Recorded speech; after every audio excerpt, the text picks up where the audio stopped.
واضح صحیح احادیث صحیح اور صریح احادیث شریفہ کے اندر آیا ہے کہ یہ جو آگ ہم اس دنیا میں استعمال کر رہے ہیں یہ جہنم ہی کی آگ کا ایک حصہ ہے، 70 حصوں میں سے ایک حصہ، یعنی 70 بار اس کو پانی سے دھل کر پانی ڈالنے کے بعد جو اس کی تپش اور اس کی حدت ہے وہ تپش ہے جو ہم اور آپ اس دنیا کے اندر دیکھ رہے ہیں۔ تو اگر آج اتنی کم تپش والی آگ کو برداشت کرنا حضرت انسان کی سکت سے باہر ہے تو پھر اصل جہنم کی آگ کی تپش اور اس کی حدت کا عالم کیا ہوگا، آپ اندازہ لگا سکتے ہیں۔ اسی لیے کافروں کے لیے یہ دنیا ہی جنت کے قائم مقام ہے، اس لیے کہ اس سے زیادہ آرام ان کے نصیب میں مقدر ہے ہی نہیں، ملنا ہی نہیں ہے۔ وہ جہنم سے ریلیٹڈ یہ دنیا اس کے اندر عارضی طور پر قیام پذیر ہے، اور مرنے کے بعد اس حقیقی جہنم کے اندر جہنم رسید ہوں گے جس کی خوراک اللہ رب العالمین نے انہیں بنا رکھا ہے۔ لیکن مومنوں کا معاملہ یہ ہے کہ صاحب ان کو اللہ رب العالمین جو حقیقی جہنم ہے اس سے محفوظ رکھے گا اگر ان کے اعمال بد نہیں ہیں، اعمال صالحہ ان کے پاس ہیں۔ تو اس دنیا کے اندر جہنم کا ٹریلر دیکھ لیں، وہ یہاں کی آلائشوں پر، یہاں کی کلفتوں پر، یہاں کے مصائب و آلام پر وہ صبر کر لیں، اور اس کے بدلے میں اللہ رب العالمین ان کو ہمیشہ ہمیش کے لیے جہنم اور جہنم کے قرب سے نجات بخش دے گا اور جنت کے اندر اللہ رب العالمین داخل کر دے گا۔ تو اس وسیع افق کے اعتبار سے اس نص کو ہمیں سمجھنے کی ضرورت ہے۔ اللہ رب العالمین ہم سب کو جہنم کی آگ سے محفوظ رکھے، اور ہم سب کے متعلقین کو اللہ رب العالمین جنت میں داخل فرمائے۔ بہرحال یہ ایک جانبی چیز تھی جو اس حدیث کے تعلق سے ذکر کرنا مناسب تھا۔ یہ روایت اس سے پہلے آپ لوگوں نے کئی حدیث کی کتابوں میں پڑھی ہوگی، لیکن ضروری نہیں کہ ان کی اس حدیث کی تشریح کرتے ہوئے اس پہلو سے بھی آپ لوگوں کو وضاحت کے ساتھ سمجھایا گیا ہو، اس لیے میں نے اس طرف تھوڑی سی زیادہ جو ہے تفصیل بیان کر دی۔ یہاں جو اس حدیث کا محل شاہد ہے وہ یہ کہ جب حر اپنی شدت پہ ہو، گرمی اپنی شدت پہ ہو، تو ظہر کی نماز کو اس کے اصل وقت سے مؤخر کر کے پڑھنا ہی مستحب ہے، سنت ہے۔ بلکہ امام مالک رحمہ اللہ ایسی گرمی کی شدت میں ظہر کی نماز کو اپنے اصل وقت پہ پڑھنا مکروہ سمجھتے ہیں، اور اسی لیے ترجمۃ الباب میں انہوں نے ذکر کیا ہے باب النہی عن الصلاۃ فی الحاجرہ۔ ہاں ٹھیک ہے مشاہد، اگلا باب ہے باب النہی عن دخول المسجد بریح الثوم وتغطیۃ الفم۔ ٹھیک ہے، مسجد میں لہسن کی مہک بو لے کر داخل ہونے سے ممانعت کا بیان اور منہ کو ڈھانکنے کا ذکر۔ ٹھیک ہے مشاہد، کہتے ہیں حدثنا یحییٰ عن مالک عن ابن شہاب عن سعید بن المسیب ان رسول اللہ صلی اللہ علیہ وسلم قال من اکل من هذه الشجرة فلا يقرب مساجدنا یؤذینا بریح الثوم۔ ٹھیک ہے مشاہد، اللہ کے رسول صلی اللہ علیہ وسلم نے فرمایا لہسن کے پودے کی طرف اشارہ کرتے ہوئے کہ جس نے بھی اس پودے سے کھایا، ٹھیک ہے، تو وہ ہماری مسجد سے قریب نہ آئے، ہمیں اذیت دینے کے لیے لہسن کی بدبو سے۔ ٹھیک ہے مشاہد، اس کا مطلب یہ ہوا کہ لہسن اور لہسن پر پیاز کو بھی آپ قیاس کریں، پیاز کا بھی ذکر آتا ہے، جو بھی بدبودار چیز ہے، اور جب لہسن اور پیاز جو کھانا حلال ہے، جو کھانا، جب اللہ کے رسول صلی اللہ علیہ وسلم نے یہ روکا تو صحابہ کرام ڈر گئے۔ صحابہ کرام رضوان اللہ علیہ مجمعین نے پوچھا کہ کیا اللہ کے رسول یہ حرام تو نہیں قرار دے دیا گیا؟ اللہ کے رسول صلی اللہ علیہ وسلم نے جواب دیا نہیں، حرام تو نہیں قرار دیا گیا ہے، بس مجھے ذاتی طور پر اس کی بو پسند نہیں۔ جائز ہے جس کا کھانا جائز ہے، اس جائز چیز کے اندر اگر بدبو ہے تو اس چیز کو کھا کر مسجد کی طرف آنے سے روکا گیا ہے، تاکہ مصلین کو اور جو فرشتے مسجدوں میں حاضر ہوتے ہیں، طاہر روح جو ہوتی ہے فرشتوں کی، ان کو اس بدبو کی اذیت کا سامنا نہ کرنا پڑے۔ کیا خیال ہے آپ کا جو لوگ تمباکو والا پان کھا کر آتے ہیں، جو لوگ بدبودار صورتی کھینی اور نہ جانے کیا کیا علائے بلائے اور پتہ نہیں کیا اور سب جو وہ آج کل چلا ہوا ہے پتہ نہیں کس کس نام سے، ہاں، جو سب کا سب صحت کے لیے مضر ہے، مجھے تو اس کے نام بھی نہیں معلوم، بھولا اور پتہ نہیں کیا کیا سب چیزیں جو اس طرح کی کہی جاتی ہیں، اس قبیل کی چیزوں کو کھا کر یا سگریٹ اور بیڑی وغیرہ پی کر مسجد کا رخ کرنے والے شخص کا کیا حال کریں گے، کیا حال ہوگا اور کیا حکم ہونا چاہیے؟ دیکھیے بہت ساری چیزیں ہیں، انسان کو اپنے آپ سمجھ جانی چاہیے، اس کے بارے میں فتویٰ کے چکر میں نہیں پڑنا چاہیے۔ ایک جائز چیز ہے جو انسان کی عام خوراک میں داخل ہے،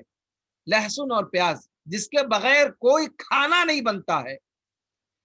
اس طرح کی لازمی چیز کو بھی صرف بدبو ہونے کی وجہ سے اللہ کے رسول صلی اللہ علیہ وسلم نے اس کو کھا کر مسجد میں آنے سے منع فرمایا ہے۔ تو جو چیز اصالتاً حرام کے درجے میں ہو، یا کم از کم کسی بھی مولوی ملا کی اگر سستی کو دیکھا جائے یا مداہنت کو دیکھا جائے، تب بھی کراہت کے درجے سے نیچے وہ چیزیں نہیں ہیں۔ ان چیزوں کو کھانا اور کھا کر مسجد کا رخ کرنا، اس کا کیا حکم ہوگا؟ آپ لوگ سمجھدار ہیں، مجھے کہنے کی کوئی ضرورت نہیں۔ طيب، دوسری روایت میں امام مالک رحمہ اللہ سے روایت کرتے ہوئے یحییٰ ابن یحییٰ اللیثی رحمہ اللہ فرماتے ہیں کہ وحدثني عن مالك عن عبد الرحمن بن المجبر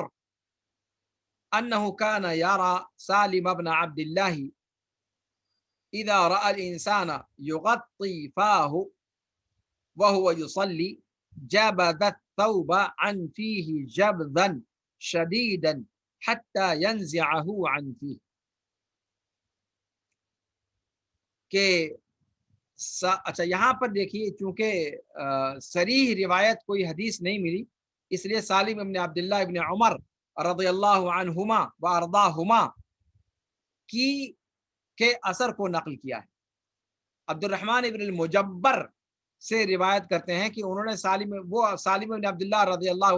رحمہ اللہ کو دیکھتے تھے کہ جب وہ کسی انسان کو اپنا منہ ڈھانک کر نماز پڑھتے ہوئے دیکھتے تھے تو اس کے کپڑے کو زور سے کھینچتے تھے۔ کپڑا لپیٹ کر منہ پر نماز پڑھتے ہوئے اگر کسی کو دیکھتے تھے، اس کے کپڑے کو زور سے کھینچتے تھے۔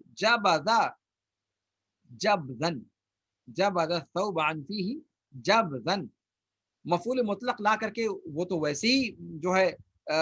تاکید کا معنی پیدا ہو جاتا ہے، لیکن اتنے پر اکتفا نہیں کیا راوی نے، جبدن کے بعد شدیدن کی صفت کو بھی استعمال کیا۔ جبدن شدیدن، خوب تیزی کے ساتھ کھینچتے تھے اس کو، یہاں تک کہ اس کے منہ سے وہ کپڑا، چاہے جتنی شدت کے ساتھ اس کو لپیٹے ہوئے ہو وہ شخص، وہ کھینچ کر کے کپڑا الگ ہو جایا کرتا تھا۔ ٹھیک ہے مشاہد، یہاں پر اس اثر کے اندر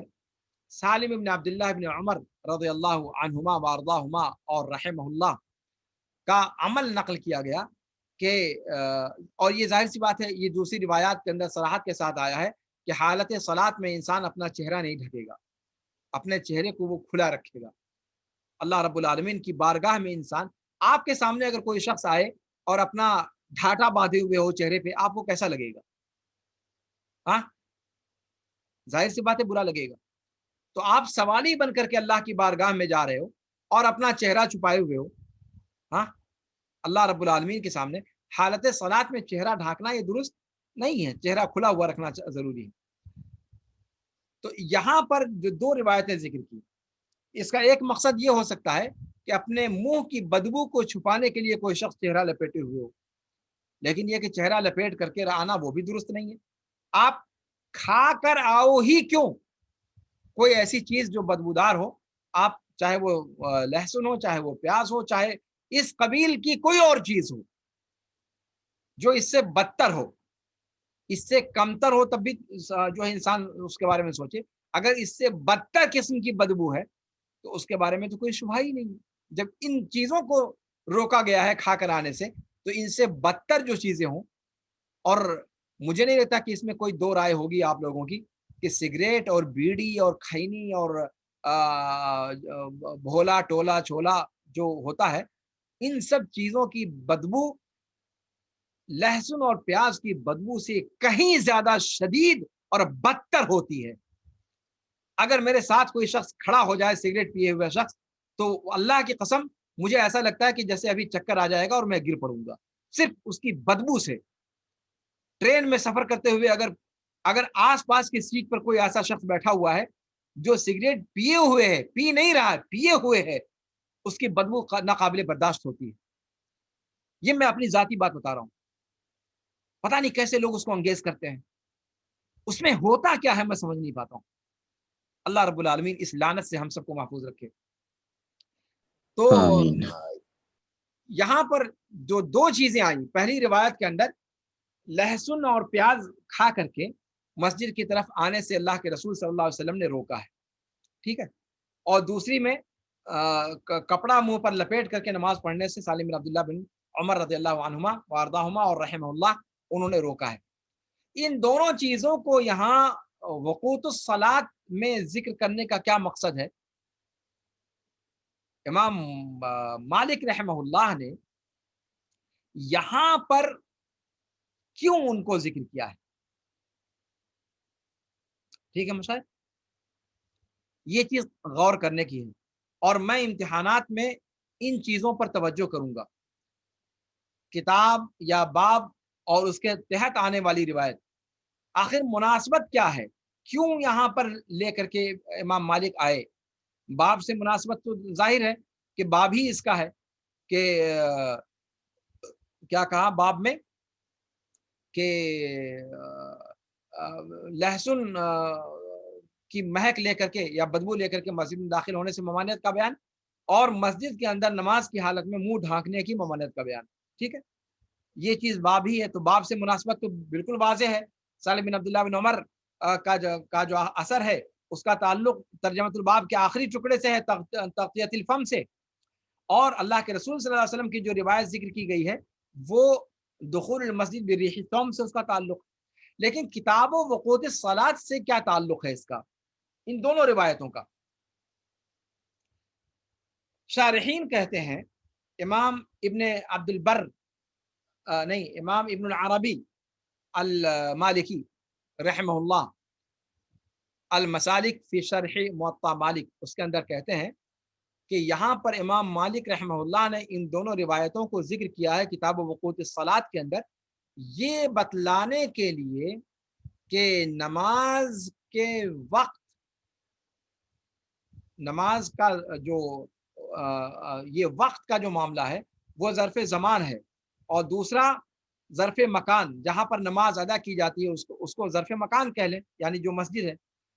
تو مسجد کا معاملہ اور وقت کا معاملہ دونوں ایک دوسرے سے جڑا ہوا ہے۔ یہاں پر ان دونوں روایتوں میں یہ بتلانا چاہ رہے ہیں کہ اگر کوئی شخص لہسن یا پیاز کھائے ہوئے ہے تو وہ مسجد کے قریب نہیں آئے گا، فلا یقربن، ایک روایت میں آیا ہے، دوسری روایت میں فلا، یہاں جو ذکر کیا فلا یقرب مساجدنا، اور دیکھیے تین روایتوں کے اندر، چار روایتوں کے اندر، موطا کی جو چار روایتیں دیگر ہیں اس کے اندر آیا ہے فلا یقربن، ہرگز ہرگز ہماری مسجدوں سے قریب نہ آئے۔ تو بھیا اگر ہماری مسجدوں سے قریب نہ آئے تو پھر وہ بندہ کیا کرے؟ مان لیجیے مغرب کا وقت ہے، وہ وقت ہوتا ہی کتنا ہے، تو اب اگر وہ مسجد کے قریب نہ آئے تو کیا کریں؟ نماز چھوڑ دے، وقت نکل جانے دے۔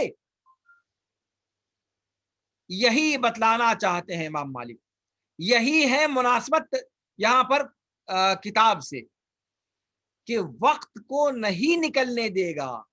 وہ وقت سے، اس لیے کہ ان الصلاۃ کانت علی المؤمنین کتابا موقوتا،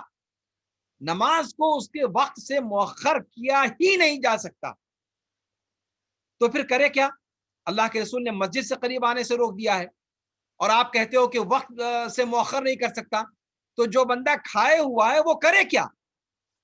کہا یہی تو امام مالک بتلانا چاہتے ہیں۔ کیا بتلانا چاہتے ہیں؟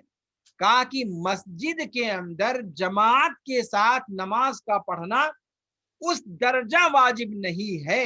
جس درجہ نماز کو وقت پر ادا کرنا واجب اور ضروری ہے۔ لہذا ایسا شخص جو پیاز یا لہسن کھائے ہوئے ہو، وہ یہ کھانے کی وجہ سے مسجد میں نہیں آئے گا، جماعت سے نہیں پڑھے گا، البتہ جہاں ہے وہاں پر وہ وقت پر نماز کو ادا کرے گا، وقت پر نماز کو ادا کرے گا۔ جماعت میں شرکت کے نام پر وہ اس نماز کو چھوڑ نہیں سکتا۔ مطابقت سمجھ میں آ رہی ہے؟ کتاب وقوت الصلاۃ سے مطابقت سمجھ میں آ رہی ہے کہ وقت کا معاملہ اتنا زیادہ اہم ہے کہ اللہ کے رسول صلی اللہ علیہ وسلم نے جس کنڈیشن میں مسجد کے قریب آنے سے بندے کو روکا ہے، ایسی کنڈیشن میں بھی نماز ادا کرے گا، چاہے پھر وہ منفرد ہی پڑھنا پڑے اس کو۔ اس کو نوٹ کیجئے گا، یہ ہے مطابقت۔ یہاں جو مطابقت ہے باب سے وہ یہ ہے، مسجد کے اندر جماعت کے ساتھ نماز پڑھنا واجب ہے، لیکن اس سے کہیں زیادہ واجب یہ ہے کہ انسان نماز کو وقت پر ادا کرے۔ اگر وقت نکلنے کا اندیشہ ہو تو وہ جماعت کا انتظار نہیں کرے گا، وہ فردی طور پر اس کو پڑھ کر کے اور نماز کو وقت کے اندر ادا کرنے کی کوشش کرے گا۔ یہاں پر وہ جماعت میں شامل نہیں ہو پا رہا ہے لہسن اور پیاز یا اس جیسی بدبودار چیز کے کھا لینے کی وجہ سے، لہذا وہ جماعت کے ساتھ مسجد میں تو نہیں جا سکتا، اس لیے کہ اس کے سلسلے میں اللہ کے رسول صلی اللہ علیہ وسلم نے واضح طور پر روکا ہے، اور بعض روایتوں میں نون توکید ثقیلہ کے ساتھ اس کا حکم آپ نے ذکر فرمایا ہے، جس سے یہ سمجھ میں آتا ہے کہ مسجد میں ایسی حالت میں جانا تاکیدی طور پر ممنوع ہے، لیکن نماز کو اپنے وقت سے یہ بندہ بھی مؤخر نہیں کر سکتا۔ ایسے شخص سے جماعت کا حضور ساقط ہوگا، لیکن وقت پر ادا کرنا اس کے لیے وہ معذور نہیں سمجھا جائے گا، یعنی وہ وقت پر نماز کو ادا کرے گا، چاہے پھر وہ جماعت کے بغیر ہو، مسجد کے بغیر ہو۔ یہ ہے مطابقت، اور اس چیز کو آپ لوگ نوٹ کیجئے گا۔ یہ سب دقیق چیزیں ہیں جو عام طور پر جس کا سمجھنا دشوار ہوتا ہے۔ اگر امتحان میں یہ روایت دے کر پوچھ لی جائے کہ اس روایت کا کتاب وقوت الصلاۃ سے کیا تعلق ہے، اس میں نہ دور سے نہ قریب سے کہیں پر وقت کا کوئی ذکر نہیں ہے، پھر امام مالک اس روایت کو کتاب وقوت الصلاۃ میں لائے کیوں؟ تو اس کا جواب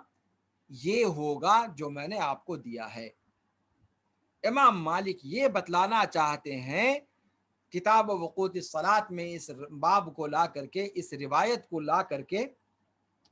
کہ نماز مسجد میں جماعت کے ساتھ ادا کرنا واجب ہے، پر اس سے کہیں زیادہ بڑا واجب یہ ہے کہ نماز کو وقت پر ادا کیا جائے۔ لہذا اگر ایسی شکل بھی بنتی ہے جس میں جماعت کے اندر، مسجد کے اندر جماعت کے ساتھ نماز ادا کرنا ممنوع ہو،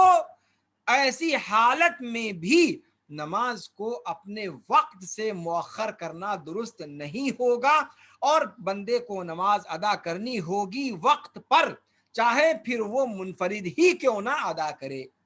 اس چیز کو بتلانے کے لیے امام مالک رحمہ اللہ نے اس باب کو کتاب وقوت الصلاۃ میں ذکر کیا ہے، اور اس باب کے تحت ان دونوں ایک حدیث اور ایک اثر کو انہوں نے ذکر فرمایا ہے۔ میرا خیال ہے کہ مجھے جتنی سکت تھی میں نے آپ لوگوں کو سمجھوانے کی کوشش کی، اور مجھے لگتا ہے کہ انشاءاللہ آپ لوگوں کی کھوپڑی میں بھی یہ بات انشاءاللہ گھس جائے گی انشاءاللہ العزیز۔ چلیے مشائخ آگے کیا کہا؟ اب یہاں سے کتاب وقوت الصلاح ختم ہوا، اب کتاب الطہارہ شروع ہونے والا ہے۔ کتاب الطہارہ، ٹھیک ہے مشائخ؟ مواقیت کے یا میقات یا مواقیت الصلاۃ کو یا وقوت الصلاۃ کو طہارہ پر مقدم کیا امام مالک رحمہ اللہ نے، اور کیوں مقدم کیا اس کی وجہ آپ لوگوں کو اس سے پہلے بتا دی گئی، اور آخری باب کے اندر بھی وقوت الصلاۃ کی اہمیت امام مالک رحمہ اللہ کے قول اور عمل اور ان کے طرز عمل سے آپ کو اس کی اہمیت سمجھا دی گئی کہ وقت کا معاملہ امام مالک کے نزدیک کس درجہ اہم ہے۔ وقت سب سے پہلے دیکھا جائے گا، اس کے بعد پھر بقیہ چیزوں کو انہوں نے ذکر کیا ہے۔ یہاں سے کتاب الطہارہ ذکر کیا جا رہا ہے۔ کتاب الطہارہ میں وضو کا معاملہ، اور سویا ہوا شخص جب اٹھے تو اس کو کیسے اس کو وضو کرنا ہے جب نماز کے لیے وہ تیاری کر رہا ہو، اور پھر باب الطہور للوضوء، باب ما لا یجب منہ الوضوء، باب ترک الوضوء مما مست النار، باب جامع الوضوء، باب ما جاء فی المسح، یعنی وضو کے بعد پھر وضو کا جو بدیل ہے پانی نہ ہونے کی صورت میں، یا پانی نہ ہونے کے نہیں بلکہ وضو ہی کے اندر، اس لیے کہ مغسولات اور ممسوحات دونوں ہیں۔ وضو کے اندر بعض اعضاء کو دھلا جاتا ہے، بعض کو مسح کیا جاتا ہے، اس کا ذکر، سر اور کان کے مسح کا ذکر۔ پھر اس کے بعد 8ویں نمبر پہ مسح علی الخفین کا ذکر کیا ہے کہ اگر انسان خف پہنے ہوئے ہو تو پھر وہ اس پر مسح کرے گا، اس کو نکالنا ضروری نہیں ہے۔ اور پھر اس کے بعد نکسیر وغیرہ کا بیان، اس کے بعد زخم وغیرہ کا ذکر کیا گیا ہے، اس کے بعد پھر اس کپڑے کا ذکر کیا گیا جس میں خون لگا ہوا ہو، اس کا کیا حکم ہے، کیسے ہے، مزی سے وضو کرنے کا کیا حکم ہے، اور مزی سے وضو واجب ہوتا ہے یا پھر اس کے اندر رخصت ہے، اس کا ذکر کریں گے، اور شرمگاہ کو چھونے سے پھر وضو کرنا ہے یا نہیں کرنا ہے۔ اس طریقے سے جو ہے دیگر سارے ابواب جو کتاب، اس کے بعد باب التیمم آ رہا ہے، غسل کا باب آ رہا ہے، تیمم کا، اس کے بعد حیض کا باب آ رہا ہے، پھر نفاس کا ذکر آ رہا ہے، مستحاضہ کا ذکر آ رہا ہے، ٹھیک ہے۔ یعنی کتاب الطہارہ کے جو تقلیدی ابواب ہیں وہ سارے کے سارے ابواب انشاءاللہ یہاں سے ذکر کیے جائیں گے، اور امام مالک رحمہ اللہ اس کو تفصیل کے ساتھ انشاءاللہ بیان کریں گے۔ تو میں یہ مناسب نہیں سمجھتا کہ اب تقریباً 3.5 منٹ باقی رہ گیا ہے تو کتاب الطہارہ میں شروع کر دوں، انشاءاللہ اس کو اگلے درس تک کے لیے ملتوی کرتے ہیں۔ ھذا وصلی اللہ وسلم علی نبینا محمد وعلی آلہ وصحبہ اجمعین، سبحانک اللہم وبحمدک، اشہد ان لا الہ الا انت، استغفرک واتوب الیک۔ اگر کوئی سوال ہو آپ لوگوں کے ذہن میں جو پڑھایا گیا ہے اس کے بارے میں کہیں پر کوئی چیز سمجھ میں نہ آئی ہو، کوئی استفسار طلب کوئی چیز ہو تو آپ سوال کر سکتے ہیں۔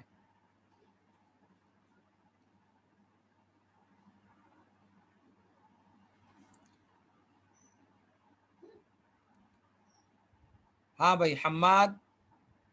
صابر، مصطفیٰ، جی سر۔ کوئی سوال ہے؟ سوال نہیں، ہاں نہیں کوئی سوال نہیں ہے، سوال نہیں ہے، کوئی دقت نہیں۔ چلو ٹھیک ہے، چلو ٹھیک ہے پھر تو اب اسی پر اکتفا کرتا ہوں۔ ھذا وصلی اللہ وسلم علی نبینا محمد وعلی آلہ وصحبہ اجمعین، والسلام علیکم ورحمۃ اللہ تعالی وبرکاتہ۔